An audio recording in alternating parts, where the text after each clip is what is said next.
আসসালামু আলাইকুম। সবাইকে শুভ অপরাহ্ন।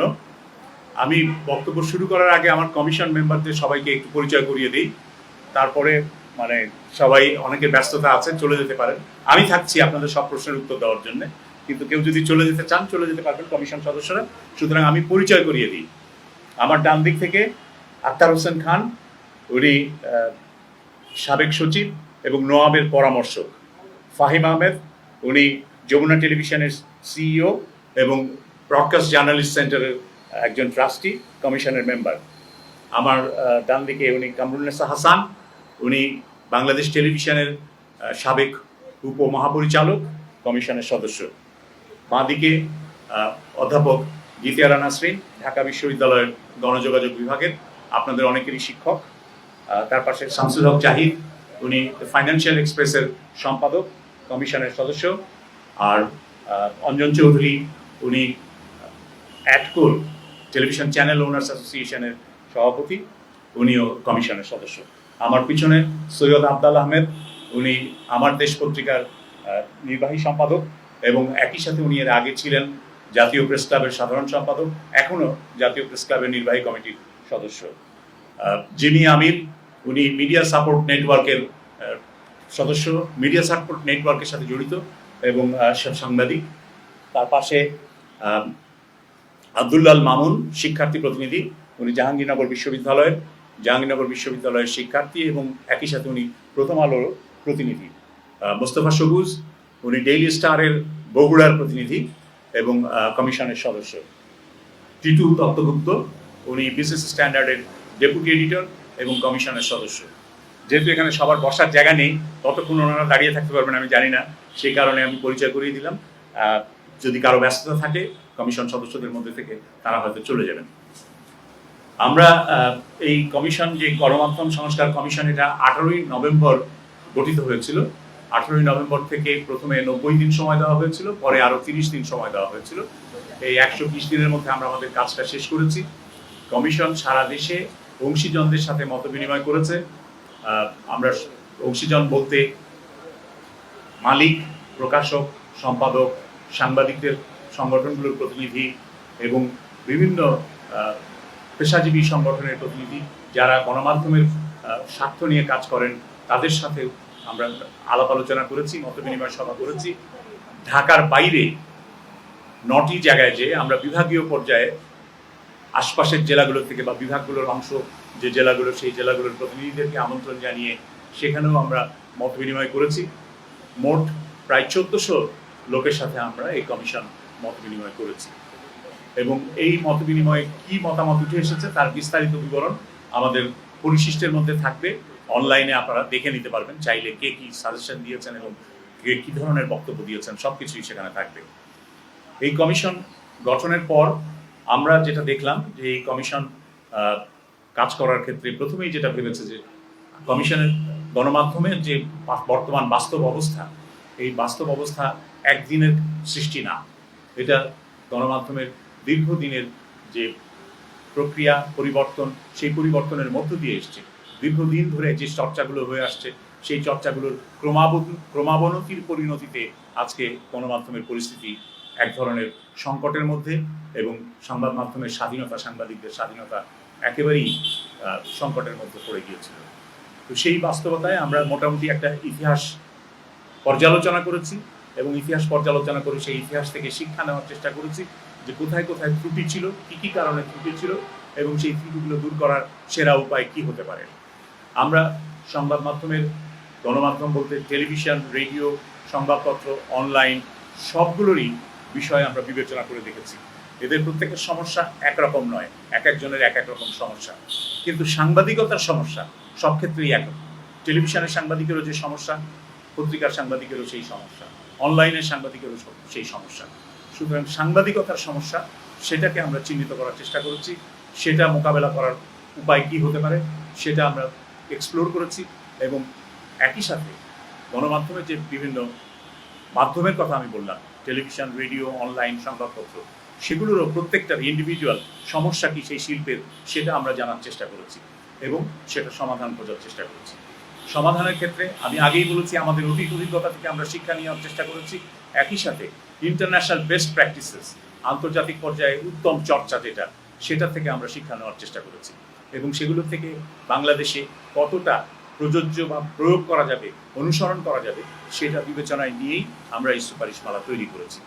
এই সুপারিশমালার মধ্যে আমরা দেখেছি যে বাংলাদেশে একটা বড় সমস্যা, যে এই গণমাধ্যমে কালো টাকা ঢুকেছে। এই গণমাধ্যমে মালিকানার সমস্যাটা একটা বড় ধরনের সমস্যায় পরিণত হয়েছে। মালিক হয়েছেন কারা আমরা জানি না, কি পদ্ধতিতে তারা মালিক হয়েছেন। মালিক কারা তাদের আমরা চিনি, কিন্তু তারা কি পদ্ধতিতে মালিক হয়েছেন আমরা জানি না। কারণ কোনো প্রকাশ্য উন্মুক্ত স্বচ্ছ প্রতিযোগিতার মধ্য দিয়ে টেলিভিশন রেডিওর লাইসেন্স দেওয়া হয় নাই। অনলাইন পোর্টালের যে নিবন্ধন দেওয়া হয়েছে সেটাও কোনো স্বচ্ছ উন্মুক্ত প্রতিযোগিতামূলক পরিস্থিতির মধ্যে দিয়ে বা পরিবেশের মধ্যে দিয়ে দেওয়া হয়নি। এগুলো সবই দেওয়া হয়েছে নেপথ্যে, যোগসাজশে, রাজনৈতিক পরিচয় অথবা অন্য কোনো কারণে। তো সেই কারণে এই শিল্পে যে সংকট, সেই সংকটে মালিকদের যে ভূমিকা, আপনি দেখেন সরকার পরিবর্তনের পরে কিন্তু মালিক পরিবর্তন হয়নি। মালিকরা নেতৃত্বে, নিউজ রুমের নেতৃত্বে পরিবর্তন এনেছেন, সম্পাদকীয় নেতৃত্বে পরিবর্তন এনেছেন।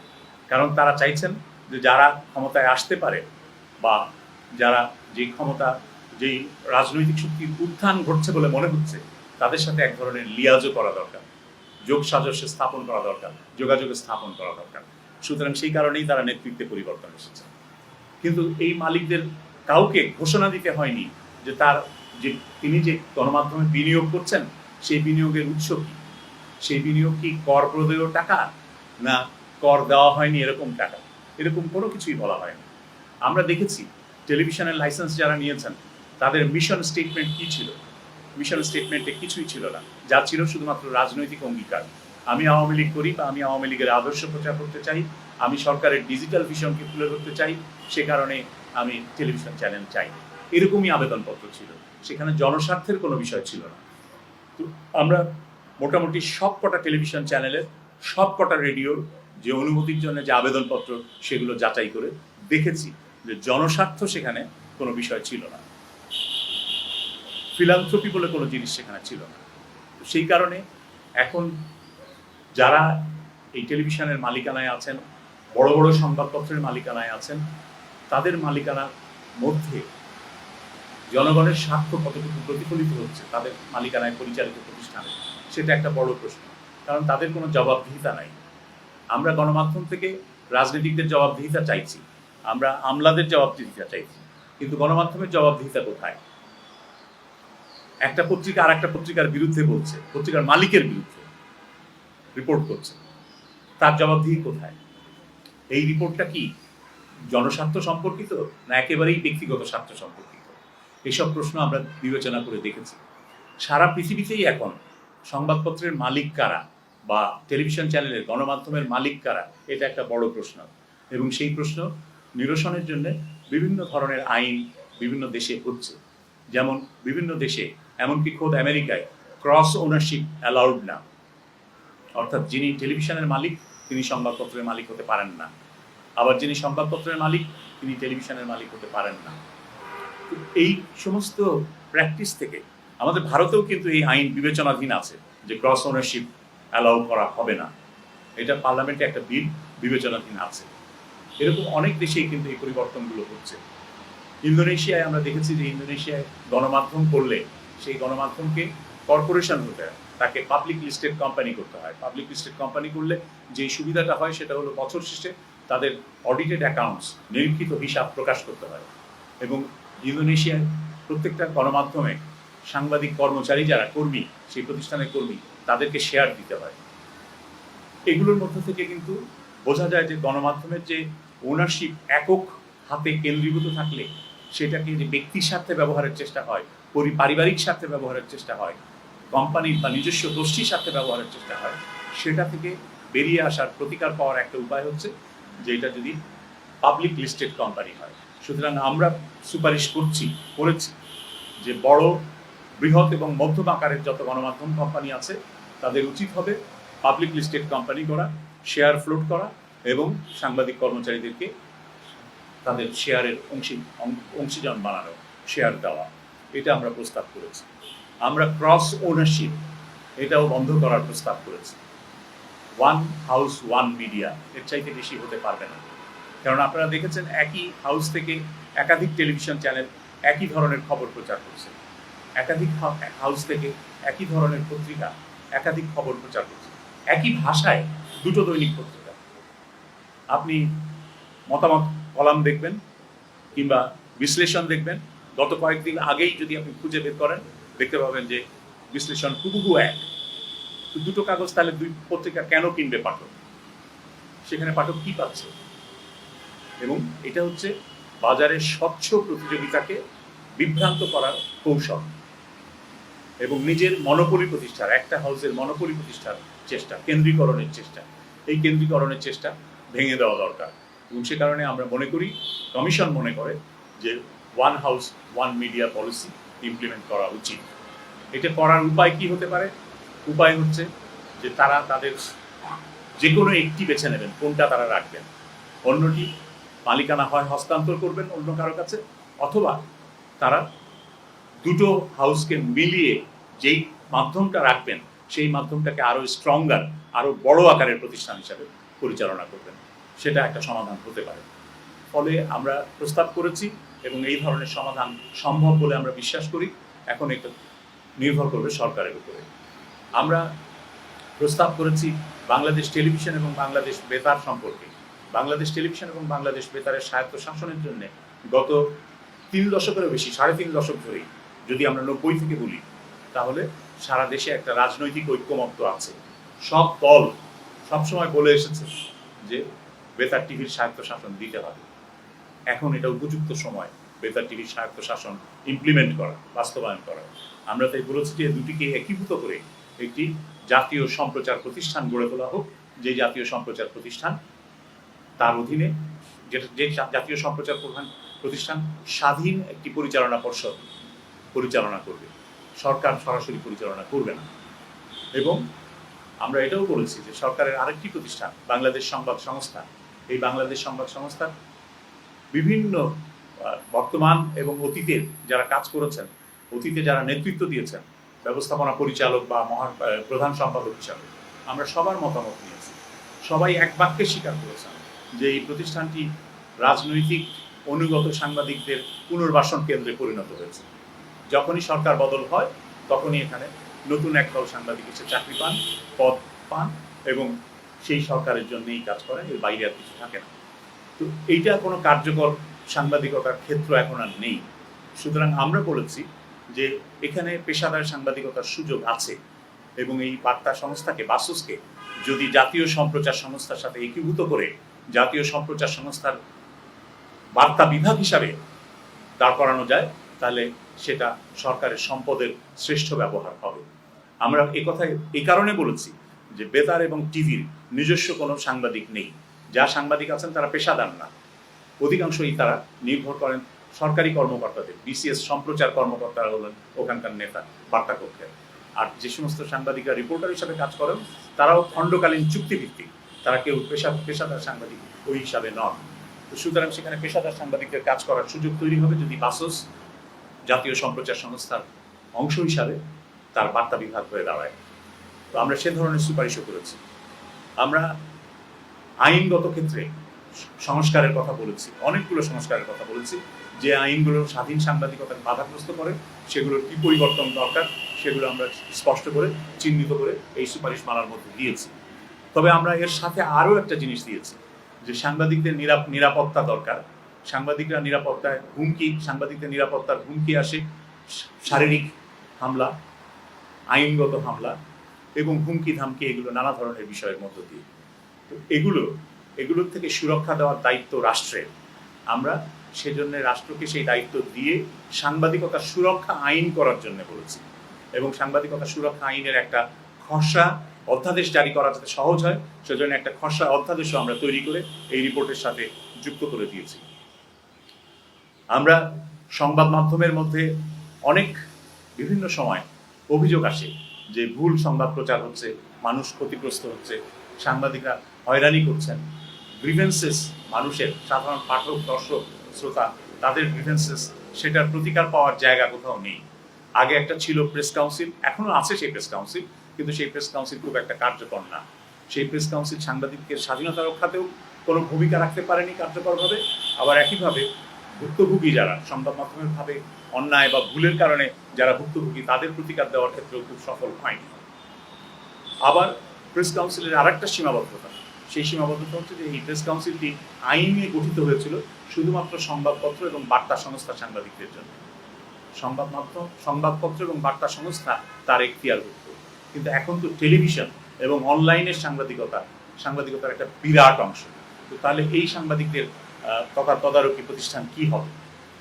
সরকারের প্রস্তাব ছিল 10 বছর আগে থেকেই, সেই 2014 সাল থেকেই প্রস্তাব ছিল যে সরকার একটা সম্প্রচার কমিশন করবে, বেতার, টেলিভিশন এবং অনলাইনের জন্য তারা সম্প্রচার কমিশন করবে। সেই সম্প্রচার কমিশন হয়নি। আমরা বলছি ওই সম্প্রচার কমিশনের যে এখতিয়ার এবং ক্ষমতা দেওয়া হয়েছিল, দায়িত্ব দেওয়া হয়েছিল, সেই দায়িত্ব এবং প্রেস কাউন্সিলের দায়িত্ব ক্ষমতা এই দুটোকে একীভূত করে একটি নতুন প্রতিষ্ঠান করা হোক। সেটা জাতীয় গণমাধ্যম কমিশন হবে, একটা স্থায়ী কমিশন, জাতীয় গণমাধ্যম কমিশন, মিডিয়া কমিশন হবে স্থায়ী। এবং এই কমিশনই সাংবাদিকতার অধিকার সুরক্ষার বিষয়টিও নিশ্চিত করবে, আবার একই সাথে গ্রিভেন্সেস মেকানিজম, যেটা অর্থাৎ সংবাদ মাধ্যমে ভুলের কারণে যারা ক্ষতিগ্রস্ত হয় তাদের প্রতিকার দেওয়ার কাজটা ওই গণমাধ্যম কমিশন করবে। আমরা সেই প্রস্তাব করেছি। আমরা সাংবাদিকদের যে আর্থিক নিরাপত্তা প্রয়োজন, সেই আর্থিক নিরাপত্তার প্রসঙ্গেও আমরা বলেছি। আমরা জানি যে ওয়েস্ট বোর্ড নিয়ে একটা আবেগ আছে সাংবাদিকদের মধ্যে, কর্মচারীদের মধ্যে, কর্মীদের মধ্যে, কিন্তু এই ওয়েস্ট বোর্ডের একটা মামলা হয়ে আছে এবং সেই মামলা আটকে আছে। এই মামলা কবে নিষ্পত্তি হবে আমরা জানি না, এটা পুরোপুরি আদালতের বিষয়। তো কতদিন পর্যন্ত কি হবে, এবং এই ওয়েস্ট বোর্ড যেটা ঘোষিত হয়েছিল সেটাও ইতিমধ্যে 10 বছর হয়ে গেল প্রায়। আমরা বলছি যে সাংবাদিকদের আর্থিক নিরাপত্তা দরকার। ওয়েস্ট বোর্ড আমাদের এখতিয়ার না, কারণ আমাদেরকে বলে দেওয়া হয়েছিল যে আমরা বস্তুনিষ্ঠ, স্বাধীন এবং শক্তিশালী সংবাদ মাধ্যম কিভাবে হতে পারে, গণমাধ্যম হতে পারে, সেটার জন্য সুপারিশমালা তৈরি করবে। তাহলে সেক্ষেত্রে বেতন ভাতা বা ওয়েস্ট বোর্ডের বিষয়টা আমাদের উপরে পড়ে না, আমরা সেই এখতিয়ার আমাদের নেই, সে কারণে আমরা সে প্রসঙ্গে কিছু বলি নাই। কিন্তু আমরা বলেছি যে সাংবাদিকদের আর্থিক নিরাপত্তা দরকার, এবং সেই আর্থিক নিরাপত্তা নিশ্চিত হতে পারে কিভাবে সেটা আমরা বলেছি। আমরা বলেছি যে বিসিএস ক্যাডার সার্ভিসে যে প্রবেশের যে জায়গাটা, সেই ইকুয়াল লেভেলে, অর্থাৎ বিসিএস ক্যাডার সার্ভিসের 9ম গ্রেডের যে বেতন স্কেল, সেই বেতন স্কেলের সাথে সঙ্গতি রেখে সাংবাদিকদের এন্ট্রি লেভেলের বেতনটা হতে হবে। সারা দেশেই এটা হতে হবে। এবং ঢাকায় যেহেতু জীবনযাত্রার ব্যয় বেশি, সুতরাং ঢাকায় ঢাকা ভাতা একটা যোগ করতে হবে। সারা দেশের সাংবাদিকরা যে বেতন ভাতা পাবেন তার সাথে যুক্ত হবে ঢাকা ভাতা। এটা নির্ধারণ করবেন সরকার, সংবাদ মাধ্যমের বিভিন্ন পক্ষ, তারা মিলেমিশে এই ভাতা কি পরিমাণ হতে পারে বা ঢাকা ভাতাটা কি হতে পারে সেগুলো তারা নির্ধারণ করবে।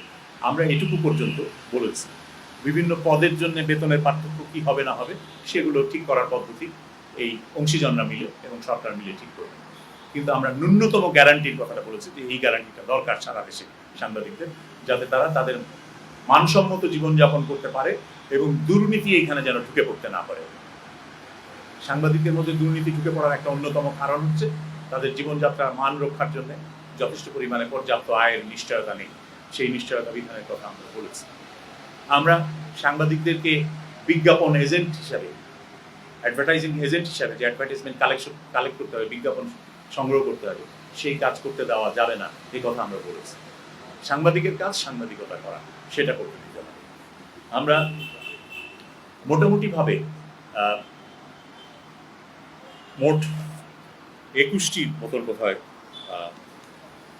20টি সুপারিশ এখানে আছে, বিভিন্ন বিষয়ে সুপারিশমালা আছে। এত বিস্তারিত আমি এখন বলবো না, আপনাদেরকে এই সুপারিশমালার কপি একটা দিয়ে দেওয়া হবে, এবং একই সাথে এইটার একটা বোধহয় সামারিও এখনই দিয়ে দেওয়া হবে। আর এই গণমাধ্যম কমিশনের রিপোর্ট পুরোটাই অনলাইনে অ্যাভেলেবল হবে। আমি আরেকটা কথা জোর দিয়ে বলতে চাই, আমরা এই কমিশন রিপোর্টে যত তথ্য দিয়েছি, যত কথা বলেছি, প্রত্যেকটাই তথ্যভিত্তিক, বেসড অন এভিডেন্স। কোনো গুজব, কোনো কান কথা, শোনা কথার উপরে নির্ভর করে আমরা কিছু দেইনি। এবং সমস্ত তথ্য, যতগুলো নথি আমরা ব্যবহার করেছি, সমস্ত নথি অনলাইনে অবমুক্ত করে দেওয়া হবে। আপনারা চাইলে সেগুলো দেখতে পারেন, এবং দেখলেই বুঝতে পারবেন যে কি ধরনের অস্বচ্ছ অন্যায় পদ্ধতিতে অন্যায্য পদ্ধতিতে এই গণমাধ্যমের লাইসেন্সিংগুলো হয়েছে। আর আরও যেটা বড় সমস্যা হয়েছে, আপনার পত্রিকার সার্কুলেশন এবং টেলিভিশনের টিআরপি রেটিং পয়েন্ট যেটা, এই দুইটার ক্ষেত্রেই যে ধরনের অন্যায় জালিয়াতিই বলবো, জালিয়াতি হয়, এই জালিয়াতিটা বড় ধরনের জালিয়াতি, সেটা প্রমাণ এই রিপোর্টের মধ্যে আছে।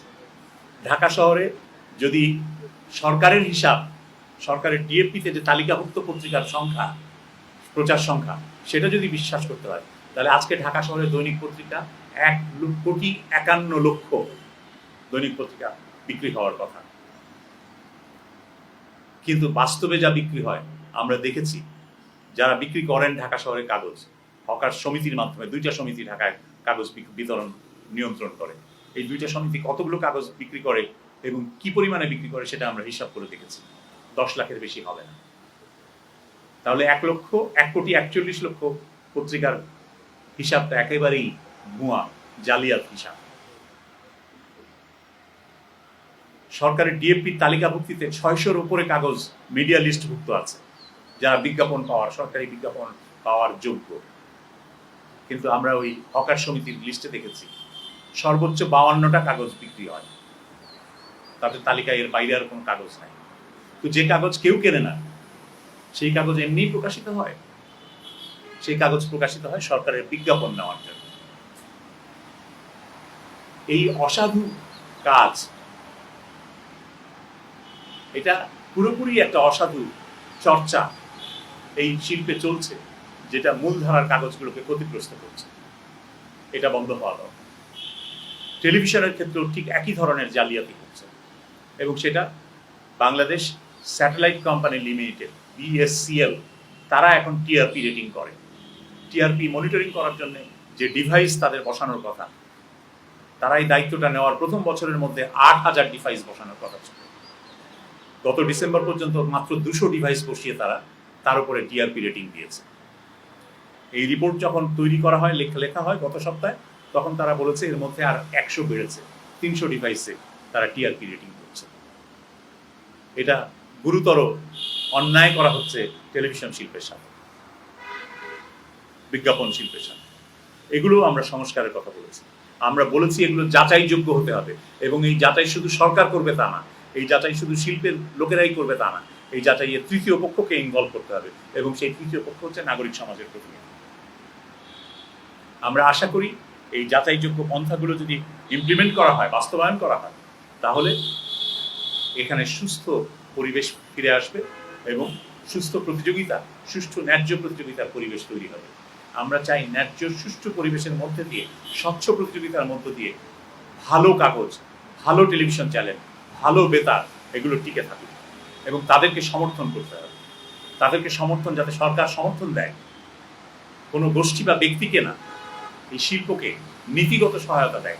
সে কারণে আমরা বলেছি যে আপনারা কর্পোরেট ট্যাক্স, সংবাদপত্রের উপরে যে কর্পোরেট ট্যাক্স 27.5%, এটা তুলে দেন। কারণ আমরা দেখেছি হিসাব করে বিভিন্ন কোম্পানি তাদের যে অডিটেড অ্যাকাউন্টস কি বলে আপনার রেজিস্টার অফ জয়েন্ট স্টক কোম্পানিজে পেশ করে, আমরা সেগুলো যাচাই করে দেখেছি। যেই কোম্পানি ওই কর্পোরেট ট্যাক্স দেওয়ার আগে প্রফিট করেছিল, তাদের হিসাবে প্রফিট হয়, ওই কর্পোরেট ট্যাক্স 27.5% কর্পোরেট ট্যাক্স দেওয়ার কারণে 2 কোটি টাকার উপরে লোকসান। এই ধারা যদি চলতে থাকে তাহলে সেই পত্রিকা টিকবে না। সেই কারণেই আমরা বলেছি যে ভালো পত্রিকাকে যদি টিকে থাকতে হয়, তাহলে ভালো পত্রিকার জন্য একটা পরিবেশ তৈরি করে দিতে হবে, প্রতিযোগিতার পরিবেশ তৈরি করে দিতে হবে। এবং সেই কারণে এখানেও আমরা নানা ধরনের সুপারিশের কথা বলেছি, সেগুলো সবই আপনারা এর মধ্যে পাবেন। আমি মনে হয় আমার কথা আর বাড়াই না, আপাতত এখানেই থামি। যদি কোনো প্রশ্ন থাকে উত্তর দেওয়ার জন্য আমরা প্রস্তুত আছি। আমি শুধু একটাই বলি যে আমরা আশা করি সরকার, বর্তমান তত্ত্বাবধায়ক সরকার, বর্তমান অন্তর্বর্তী সরকার এবং ভবিষ্যতে নির্বাচিত সরকার সবাই এই সুপারিশগুলো বাস্তবায়ন করবেন।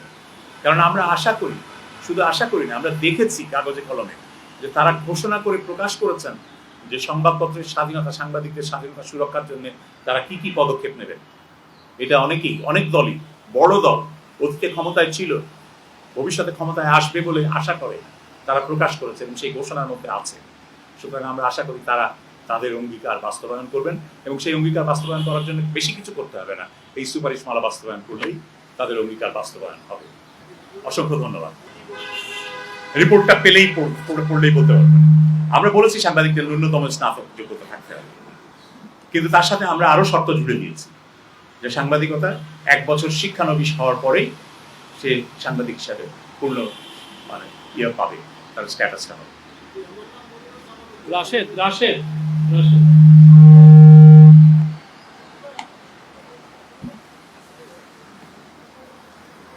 শুনতে পাচ্ছি না।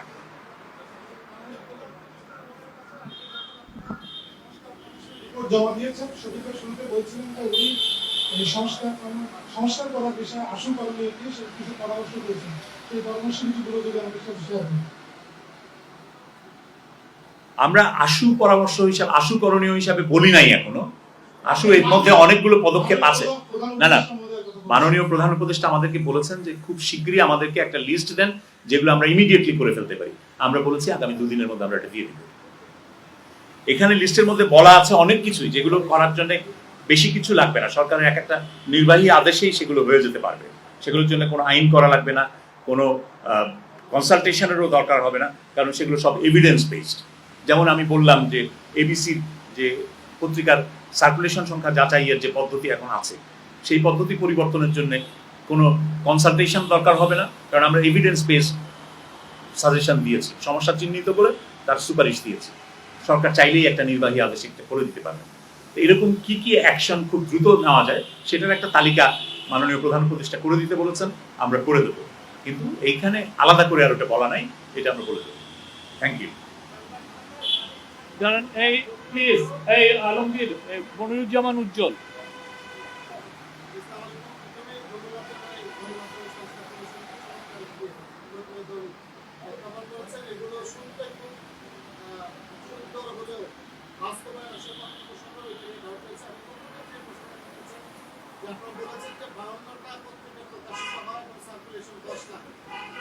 যে প্রতিষ্ঠানটা এগুলো করছে তাদেরকে সংশোধন করার জন্য কোনো সুপারিশ করেছেন কিনা? কারণ আমরা দেখেছি যে অতীতের সরকারের আমলে রাজনৈতিক ছিল, কিন্তু এখন তো একটা ভালো সরকার এসেছে এবং তারা চমৎকার কাজ করছে। এই সরকার এই যে বিএনপির যে মিথ্যা তথ্য দিয়ে যুগের যুগ তারা মিথ্যা তথ্য প্রচার করেছে এবং এখনো করে যাচ্ছে, আমি বলবো যে এই সরকারের আমলে আমরা দেখতে পাচ্ছি। তাহলে এই সরকার কি ব্যবস্থা নিয়েছে বা তাদের বিরুদ্ধে কোনো ব্যবস্থা বা তাদের সংশোধনের কোনো সুপারিশ আপনারা করছেন? সরকার কি ব্যবস্থা নিয়েছে সেটা তো আমি বলতে পারবো না, সেটা সরকার বলবেন। কিন্তু আমরা সুপারিশ করেছি যে আমি বললাম তো যে যাচাইযোগ্য ব্যবস্থা হতে হবে, এবং যাচাইযোগ্য ব্যবস্থা কি কি সেটার মধ্যে আছে। একটা হলো যে পত্রিকা বিক্রির বিল রসিদ সেটা যাচাই করার ব্যবস্থা থাকতে হবে। আর একটা হলো আয়কর দেওয়ার রিটার্ন জমা দিতে হবে। কোনো কাগজ যদি 1 লাখ বিক্রি হয়, সে 2 লাখ বিক্রি রিটার্ন দেবে না, 1.25 লাখেরও দেবে না, 1 লাখই দেবে। সুতরাং আয়কর রিটার্ন দেওয়া বাধ্যতামূলক করা হোক, এটা আমরা বলেছি। ডিএফপি কে আমরা দায়ী করি, অবশ্যই ডিএফপি চরম দুর্নীতি হয়েছে, কিন্তু শুধু ডিএফপি একা দুর্নীতি করেছে এটা মনে করলে ভুল হবে। আমরা যে নথিপত্র প্রকাশ করছি সেই নথিপত্রের মধ্যে দেখবেন এমন অখ্যাত কাগজকে 8ম ওয়েজ বোর্ড বাস্তবায়নের সার্টিফিকেট দেওয়া হয়েছে, সেই সার্টিফিকেটে কাদের স্বাক্ষর আছে আপনারা একটু দেখে নেবেন। তাহলে এই দুর্নীতির জন্য শুধু সরকারি আমলাদেরকে দায়ী করলে চলবে না, তাদেরকেও কিন্তু দায়ী করতে হবে। ধন্যবাদ। আমি মনিউদ্দিন এডিশনাল পত্রিকা থেকে বলছি। একটাই প্রশ্ন একটু বড় হতে পারে, আমি সরি সাধারণ বড় প্রশ্ন। একটা প্রশ্ন হচ্ছে যে আমাদের স্বাধীন সাংবাদিকতার জন্য অনেকগুলো রিপ্রেসিভ ল আছে, যেটা অনেক বড় একটা অবস্থা। সেই প্রসঙ্গে আপনারা কি বলেছেন? আর স্বাধীন সাংবাদিকতার আরেকটা বড় জায়গা আছে পলিটিসাইজেশন। এই পলিটিসাইজেশন বৃহত্তর দেশের মধ্যেও আছে, একত্র মালিকদের মধ্যেও আছে, আবার আমাদের নিজেদের সাংবাদিকতার মধ্যে এক ধরনের আছে। এই দুইটা বিষয়ে কিভাবে অ্যাড্রেস করার জন্য আপনারা পরামর্শ দিচ্ছেন? আপনার যে প্রশ্ন আইন সংক্রান্ত বিষয়, যে সাংবাদিকতার পথে প্রতিবন্ধক তৈরি করে, বাধা তৈরি করে এরকম আইনগুলো, সেগুলোর প্রত্যেকটা আইন ধরেই আমরা বলেছি যে কোথায় কি কারণে বাধা তৈরি হয়। এবং শুধু আইন না, সরকারের নীতিমালাও কয়েকটা আছে যে এই নীতিমালায় অযৌক্তিক বিধিনিষেধ আরোপ করা হয়েছে, যেটা সাংবাদিকদের স্বাধীন সাংবাদিকতার পথে বাধা আরোপ করে। আমরা সেগুলো সম্পর্কে সুস্পষ্ট সুপারিশ দিয়েছি। সবচাইতে বড় যে সুপারিশটা আমাদের আছে সেটা হচ্ছে সাংবাদিকতা সুরক্ষা আইন। আমি আগেই বলেছি যে সাংবাদিকদেরকে হুমকি, হয়রানি, সহিংসতা সাংবাদিকদের বিরুদ্ধে, সাংবাদিকতার কাজের জন্য, অন্য কোনো কাজের জন্য না। আপনি রাজনীতি করবেন আপনার রাজনীতির জন্য না, বা কিংবা আপনি ব্যক্তিগত কোনো সুযোগ সুবিধা নিতে চান, সেখানে কোনো অন্যায় করছেন, সেটার প্রোটেকশনের জন্য না। প্রোটেকশনটা হচ্ছে সাংবাদিকতা পেশার কাজের জন্য।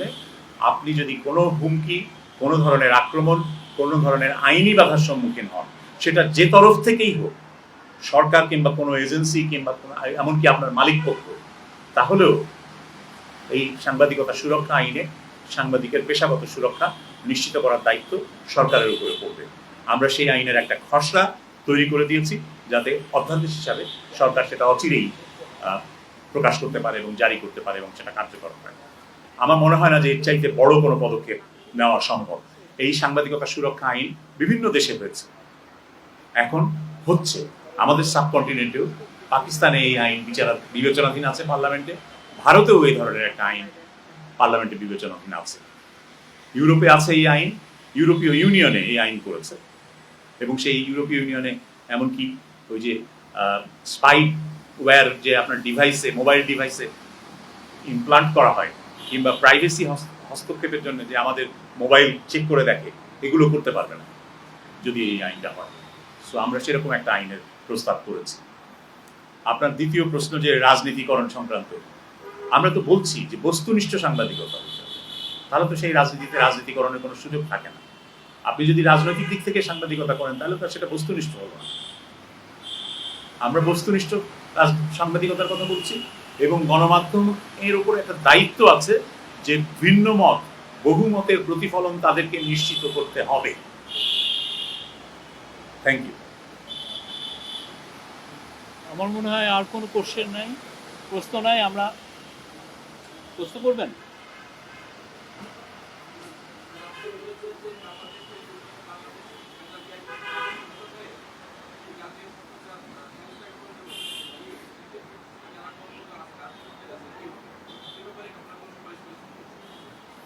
আমরা বলেছি সেখানে সরকারি কর্মকর্তা প্রচুর, সরকারি কর্মচারী, এবং তারা সরকারি কর্মচারী থাকতে চান। তারা এই জাতীয় সম্প্রচার কর্তৃপক্ষের বা নতুন সম্প্রচার সংস্থার অধীন হতে চান না। আমরা বলেছি তাদেরকে সরকার অন্যান্য জায়গায় আত্মীকরণ করে নিতে পারে, সরকারের বিভিন্ন বিভাগে। এমনিতেই এই দুটো প্রতিষ্ঠানে সরকারের যে অনুমোদিত জনবল, সেই অনুমোদিত জনবলের প্রায় অর্ধেক পদে কেউ নিয়মিত চাকরিতে নাই, সুতরাং ওগুলো খালি আছে। যা আছে তাদেরকে সরকার চাইলে অন্যান্য সরকারি বিভাগে আত্মীকরণ করতে পারে, অথবা গোল্ডেন হ্যান্ডশেকও দিতে পারে। যারা স্বেচ্ছায় বিদায় নিতে চায় বিদায় নিতে পারে। আমরা বলেছি যারা থাকতে চায় তাদেরকে তাদের যে বর্তমান যে সুযোগ সুবিধা তারা পান, সেই সুযোগ সুবিধা তারা অব্যাহত পাবেন তাদের চাকরি শেষ হওয়া পর্যন্ত। এই বিধানটার কথা আমরা বলেছি। আর নতুন নিয়োগের ব্যাপারে যে সংস্থা হবে, সংস্থার যে পরিচালনা পর্ষদ হবে, তারাই সিদ্ধান্ত নেবে যে কি চাকরি বিধি হবে, তাদের নিয়োগ বিধি কি হবে ইত্যাদি, তারাই সিদ্ধান্ত নেবে। Thank you.